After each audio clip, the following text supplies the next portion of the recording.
From the 809 Restaurant and Lounge in the heart of Inwood, New York City, welcome to Inwood Artworks On Air. It's where we meet the musicians, filmmakers, writers, theater makers, dancers, and artists of all stripes who make their home in what we affectionately call Upstate Manhattan. I'm your host, Aaron Sims, and today we welcome co-founder and executive director of the Dance Project of Washington Heights, Heather Godfrey. Heather has been teaching dance and working with children over 20 years. After moving to New York City to attend Barnard College, where she earned her BA in dance, Heather went on to pursue a career in musical theater for nearly 10 years. Highlights of her performing career include the national tour of the Will Rogers Follies, West Side Story, Damn Yankees, and Fiorello. She has combined her passion for dance, performance, children, and her love of the Washington Heights area through the creation of Dance Project of Washington Heights. It's a nonprofit dance organization she co-founded that provides access to dance education to the Washington Heights community. We're going to talk all about it, but first, we welcome you, Heather, to Inwood Artworks On Air. Thank you so much for being here. Thank you so much for having me. Sure thing. How are you? I'm good. I am in love with New York City, happy to be coming back. A lot of exciting things going on. Kids are going to be vaccinated, so I think there's a lot of things on the horizon, so I'm excited. That's big news for your company. Very big news, since we work with children. Yes. And we were remote from March 2020 until August of 2021. And really glad we were able to continue that way. But it's really time for us to be back, and kids really need to be back together. So we have been holding in-person classes, but as you can imagine, it's a big responsibility and a worry that we have because most of our students are under 12. So while of course we're keeping them masked and socially distanced, it's going to be wonderful to have a little more sense of security with kids being able to get the vaccine. Yeah, absolutely. And a big relief for parents as well. Absolutely. Which are the gatekeepers to the children. Exactly. Who you must work with as well to create that safe environment. Mm-hmm. And I can't even imagine. All of us did. We all had to find a way to keep our companies alive. You've had so much time going virtual and trying to engage. That was the big, correct me if I'm wrong, but that was the big challenge, right? To keep your children and parents, community engaged with what you're doing virtually. It was, yes, how was that process? It went better than I expected, actually. We were able to keep about 100 kids till the end of the pandemic, but that is a fraction of who we usually have in our classrooms. Before pandemic, we had anywhere from 350 to 500 kids at a time. And many of our families struggle with things like internet access, with not having the appropriate space in their homes to be able to dance. So a big part of what we needed to do was do a lot of outreach to them. So as soon as the pandemic hit, we were on the phone with every family, trying to find out, what can we do to keep your child engaged in dance? We stopped tuition payments of all kinds right away. And we also wanted to know, what else do you need help with?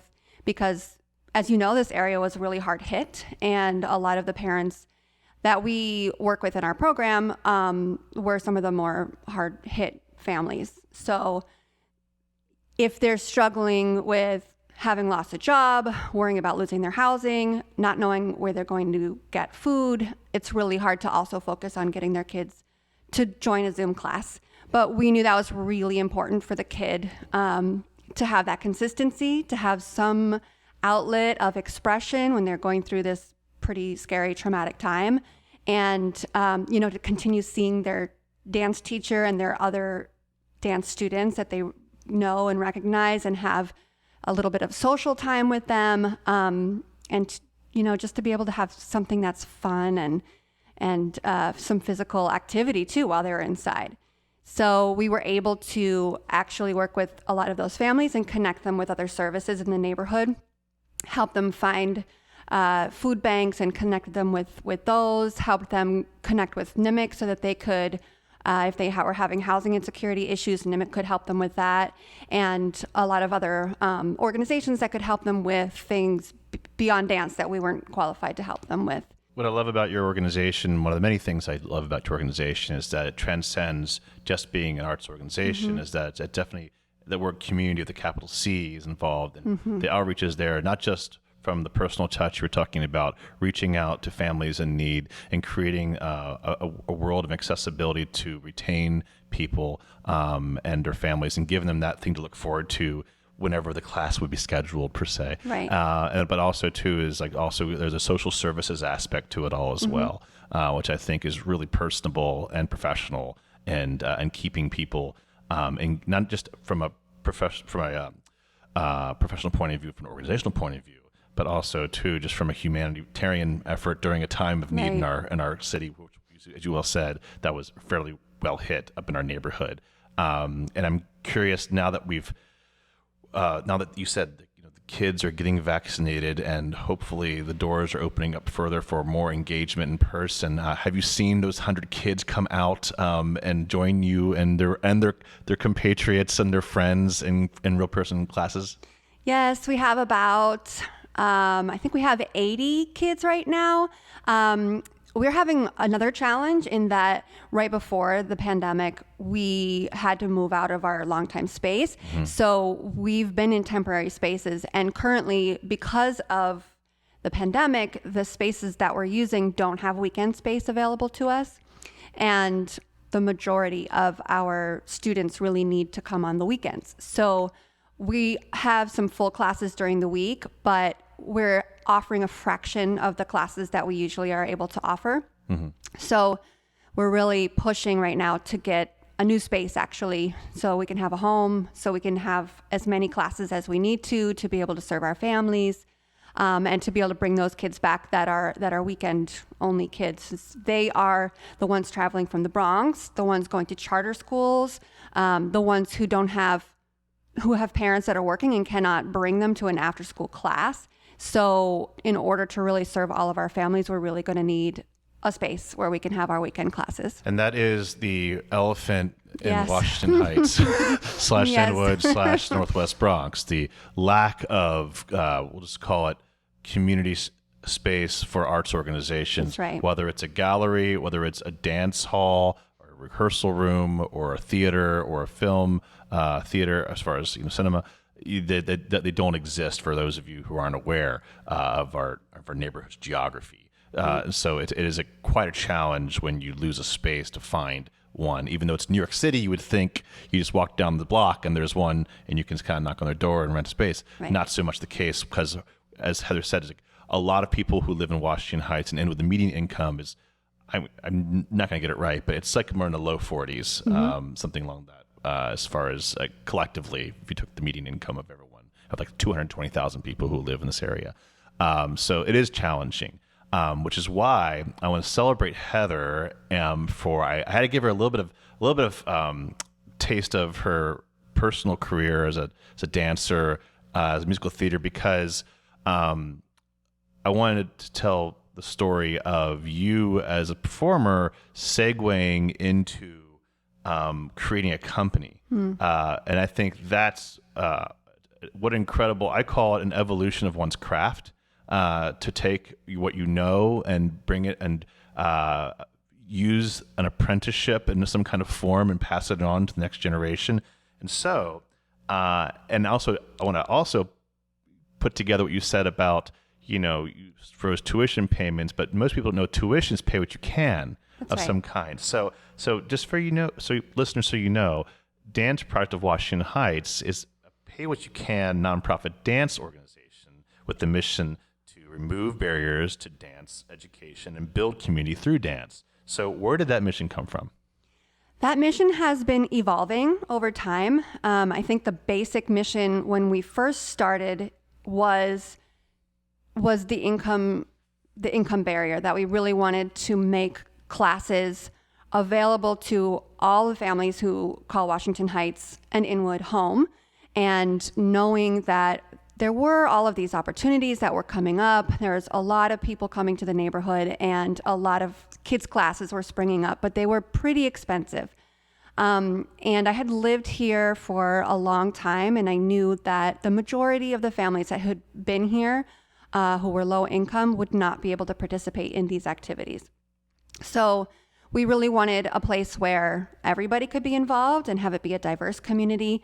So that is where the pay what you can model was born. And we thought, okay, we'll offer some classes. We can't afford to do it for free because we are also low income artists with families, both of us. So we thought, okay, pay what you can. Some of the families who can afford to put in $20 will do that. And then people will pay whatever they're able to. And if you can't pay, that's okay. And in the beginning, it really was just a collection box and people put in whatever, no questions asked. It has evolved since then because as we grew and got to know more of the families in Washington Heights, it became obvious that the price was not the only barrier. So of course, the next one that was the biggest barrier was the language barrier. And I am very fortunate that I studied Spanish in high school and college. Of course, I am not fluent. I will be someday, but that did help me to do some outreach and be able to talk to people on the street and, invite them warmly in broken conversational Spanish. Spanglish is good. Yeah. But my co-founder did not speak Spanish, and I didn't speak Spanish well enough to be able to translate everything that we needed these parents to understand. So we found that we would lose people, like anytime something changed. If we changed the schedule, if we had to move to a different location, people would just disappear and we were going crazy. How do we keep these kids in our classes? And of course, the answer to that was, well, they need to understand everything that we're telling them. So the focus became bringing in staff members who are fluent in Spanish, who look like the neighborhood, who maybe are from the neighborhood, or who at least are from the community. We have a lot of Dominican staff members. So it's not even just the language, it's also feeling like I belong here, that I walk in and I don't feel out of place, like this place isn't for me. So now we have a very diverse staff, a very diverse faculty, and everything that we put out to the public or to our parents is in Spanish and English so that we are assured that everybody understands all the details. And if they don't, they have somebody that they can talk to and thoroughly understand what they say. So that's been very important. And then, as we've gone, there's more barriers. There's more things keeping kids and adults from dancing. And so we continue to work on things like that. We're trying to make our classrooms more neurodiverse. A child on the spectrum walking into a traditional ballet studio may not succeed and may not be welcomed. So we are making it a place where we can give every kid what they need in order to be a part of Dance Project of Washington Heights and be a dancer if they want to. Also gender, we are working really hard to not make gender expectations or gender norms something that would keep kids from feeling comfortable dancing. So we don't have a uniform, and we especially don't do any uniforms that are like gender based. We don't say, okay, this is what the girls wear, this is what the boys wear.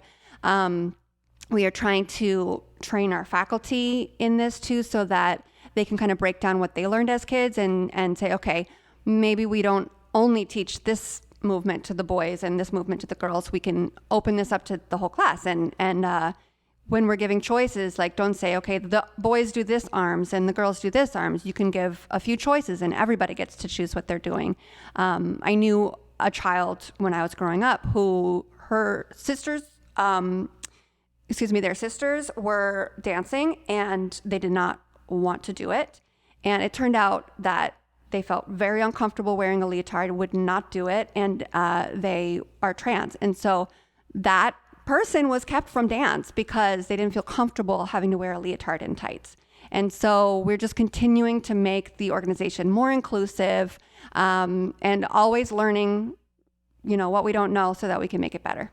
I think it's great. You keep finding these gateways, and you said you keep remove the opposite is a barrier. So you're removing barriers, providing gateways to little things such as attire that has been, traditional for many years. When they think we'll see ballet, they think a very certain thing. Think jazz, I think a very certain thing. Right. So I think it's really great. You're saying, listen, just come come and be you. Right. And you enjoy it and you experience your way of doing it. But the main thing is encouraging participation, that keep on finding ways to keep encouraging and you keep chipping away at the small and large barriers. And that's really just really amazing about your organization. And I have to say about the pay what you can model, it's a hyphenated phrase that all at once is thrilling with radical idealism and yet strikes fear into the financial managers' hearts of all non-for-profit organizations everywhere. Absolutely. So I mean, and I love it. I mean, because as you well know, this podcast is free. People sometimes joke with me on the street because we do the free films in the park. I think the film festival is the only thing we actually are charged for the most part. We have a free concert coming up, and I feel like it's like we can gold medal in free arts entrepreneurship in Northern Manhattan. And you're right there with us. I mean, because so how are you able to balance putting your executive director hat on big time and whatever pants you choose to wear, tutus or whatever, leotards, whatever? How are you able to balance the accessibility with balancing the books? Oh yes, well that's a challenge. I'd be lying if I said it was just, Well, that's not gonna be. Let's say it's gonna be easy. No, it's not easy. I think, I don't know. I don't have a nonprofit background until now, and so I came without a lot of preconceived ideas, and and of course, some of the ideas that I have are pretty idealistic, but I've learned a lot as I've gone, and I think having the combination of I already started this thinking out of the box. It's not going to fit the traditional model. And I think that gives me a little creativity and maybe flexibility. And I am a risk taker. So I want to try something and see if it works and then tweak it. And I think that's what we've had to do with Pay What You Can. Like I said, when we first did it, it was just past the box. Yeah. And that worked really well when we were very small and everybody knew me and knew my co-founder, Susie Dodge. And then as we grew and there was more separation, it wasn't working as well. So we had to tweak it. We had to say, okay, it still needs to be Pay What You Can. And I'm always coming back to that because I get challenged on it all the time. As you can imagine, board members with more of a, sustainability focus and all of that, people will encourage me to drop it, maybe just do scholarships. But I am very, very committed to the Pay What You Can model. We just sometimes have to do it differently. So we eventually asked people to make a pledge and say what they were going to pay, and we then set that as their tuition. So they still have the freedom to say what they as a family can afford, but it's not so anonymous where they're just putting it into a box. There's a little bit of accountability, which has its drawbacks because then the people who really feel bad about not paying very much still might sort of hang back and not say, we can't really afford it. And we have to do a little more coaching and say, no, we really mean that we want your child here no matter what. And you get to decide how much you can afford. But we do really encourage everybody to pay as much as they can. So if you can afford to pay this, please consider it. And pay this. I think you should change it from Pay What You Can to Pay As Much As You Can. Yes, maybe. It's all about messaging, right? Yes, it is all about And you messaging. still retain, you tweak those board members a little bit in the right direction. Right. But that is the case. And there's you're not the only company who is doing this. To success, I might add. But it is a challenge. And I wanted to point that out because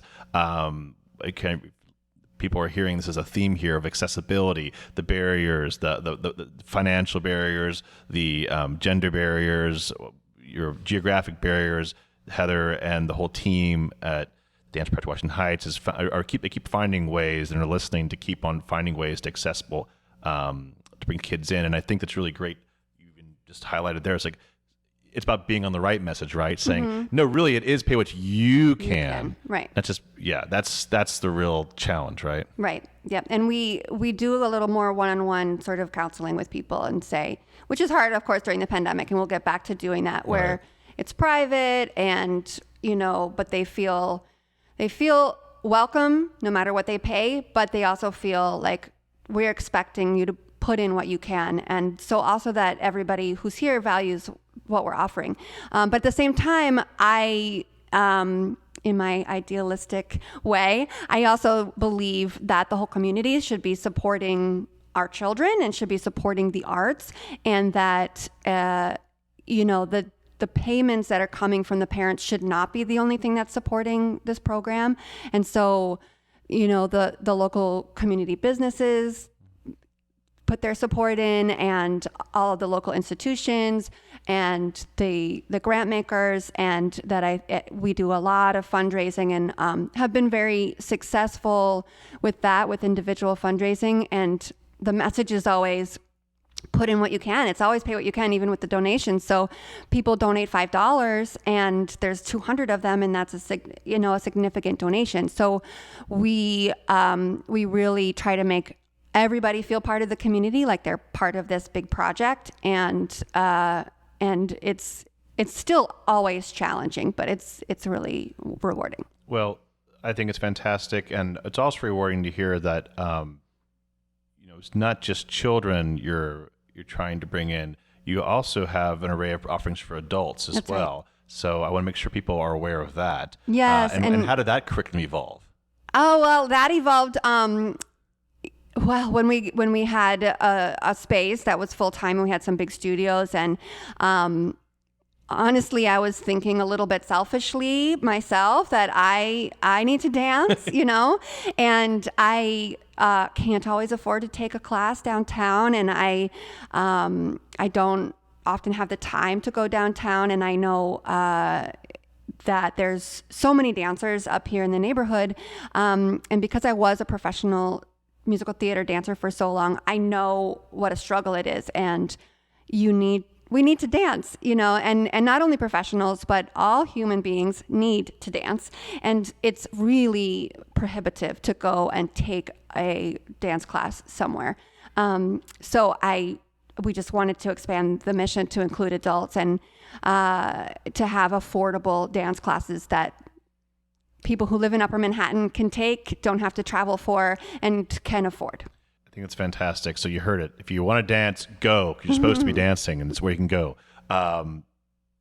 Slightly different direction, but inclusive. So it's not just about taking dance, it's also showcasing dance as well. Like, you have a great program to help cultivate for those who may say, I'm taking all these classes, and then I go home and I do Roblox for how many hours or something like that, or for the kids. Yeah. Maybe the adults too, I don't know. So talk about a little bit about your resident ensemble that has performed here and wide. Yes. So we have a youth ensemble. It's for kids 10 and up. And these are students that want to be a little more dedicated and come more than once a week and want to perform. So they take their regular classes, and then they also come to weekly rehearsals, and they learn a lot of repertory, and then they are ready to perform. And mostly we've been performing at local community events, which is wonderful because they really get to feel a part of the community, and the community gets to know about them and to watch them perform. We have a lot of community events up here, as you know, and a lot of performance opportunities. So it's been a really valuable experience for them. I think these kids get more performance experience than a lot of dance students do, actually. And they had a wonderful teacher and director for about 4 years, Gentry Isaiah George, who had his own modern company as well. So he would give them so much great material, and he would give them opportunities to dance with his professional company. Unfortunately, he has relocated to Florida, so we miss him very much, but the structure is still there, and we will continue to work with this company. And now we're adding a Latin youth ensemble as well. Hey. So that'll be directed by Ximena Salgado, who is one of our wonderful, wonderful Latin instructors. Love her. And also has her own company. So there'll be similar experiences for our Latin students to perform as well. And they just performed at the Multicultural Festival, the annual New York City Multicultural Festival. So, and then I think we'll just continue to start more performance groups because we have many styles of dance. We don't just do ballet. So we want to, it's another barrier, right? Like we don't want to highlight ballet as the only most important form of dance. So we have break dance, and we've got a really great group of break dancers. So we want them to start doing breaking battles, and so we'll just continue to give them performance experiences so they can be the next performers in our city. I just love that fact that you just kind of laid it all out there about how it's also emanating from Washington Heights. It's just emanating from the community and going out. Yes, it's in this community, but it's going downtown. It's going around. Who knows? Maybe you'll tour it. But someday we will. Intrastate touring. Yes. But I think that is fantastic. And you can't be everything to everyone starting off, obviously. Right. But start with ballet and then move to Latin or whatever we can do. And I just think it's really great. To show that presence of not only providing an opportunity for children to perform, but you're also showing the kids who are in the classes like, hey, that kid was in my class last year or whatever, and now they're performing in public for people, which is a huge step. It's a huge step to be on stage, quote unquote, wherever you are, to be out there and you kind of own being the quote dancer, if you will, instead of taking dancing. It's quite a gift to give young people, I think, and give them that experience saying, oh, this is for me, or just, and maybe it pushes them to the next level to go on a path like you did professionally, or do more in school, or not. But it's a wonderful confidence builder, and also, hey, like you said, everybody should dance, right? That's right. I think it's so. I am going to go to the personal question because you kind of hinted at it too. So, what do you want to do as a dancer? Because you're behind the desk, but you're also in classes. You teach, and you're out there. So, what about Heather? What does Heather want to do? Yeah. Oh, that's a hard one. I want to be dancing more than I am. I did not do any pandemic classes in my living room. So sad. It's okay. It's really difficult. I'm just going to put it out there. It is difficult being an aging dancer. I am in my 40s and I have a full-time job and 2 kids, and it doesn't feel the same as it did when I was young. And so I cannot just pop into a dance class. It will not feel good in my body. So I really am looking to get my life in a place where I can do it more regularly so that I don't injure myself if I do decide to go to dance class, and really looking forward to having our own space so that we can do these classes again selfishly, so I can participate, so I can dance regularly. Yeah. Well, if you give to yourself, you give to others, right? Yeah. It's part of it, particularly if you're the quote unquote head cheese there. And if how can you teach a class if you're not feeling up to it, right? Yeah, you're right. No, it's really great. But I have been doing a lot of improving in my living room with my daughter. So she is becoming quite the aspiring dancer, and we do some contact improv together. And it's actually quite wonderful and inspiring. And I think actually it is feeding my soul a little bit. So hopefully more dancing will be coming soon. Well, I hope so. And thanks for keeping on bringing dancing coming to Washington Heights and Inwood, Northern Manhattan area and elsewhere. I will not stop. Love it. So, Heather, it's been a pleasure speaking with you. Thank you so much for being on here and for all your contributions to the Uptown community through dance. Thank you so much, Aaron. And to you, what you're doing is amazing, and I'm really glad to be a part of it. Before we say goodbye to the listeners, where can people go to find their dance class? Of course, to our website, www.danceprojectwh.org. Awesome. Or you can find us on Instagram or Facebook. It's Dance Project WH in both of those places. Listeners, you have your instructions. Go find those links, and we'll put some in the description of this episode as well. So thanks to Heather Godfrey for joining me on this Artist Spotlighted episode of Inwood Artworks On Air. Like I said, it's where we meet the musicians, filmmakers, writers, theater makers, dancers, and artists of all stripes who make their home here in Upper Manhattan. If you have a moment right now, please show us some love and go to social media and spread the word about Inwood Artworks On Air. You can also go to Apple Podcasts and rate 5 stars. It really helps. Many thanks to 809 Restaurant and Lounge here on Dykeman Street for hosting us, and for also to HeightSites.com for uptown promotional support. Be sure to follow us also at Inwood Artworks on Instagram and Twitter and Facebook, and keep all that we do, including the Inwood Film Festival, Filmworks Al Fresco, pop-up art galleries, live performances, and so much more. And if you'd like to support Inwood Artworks and all our free programming, you can make a tax-free donation at inwoodartworks.nyc/donate.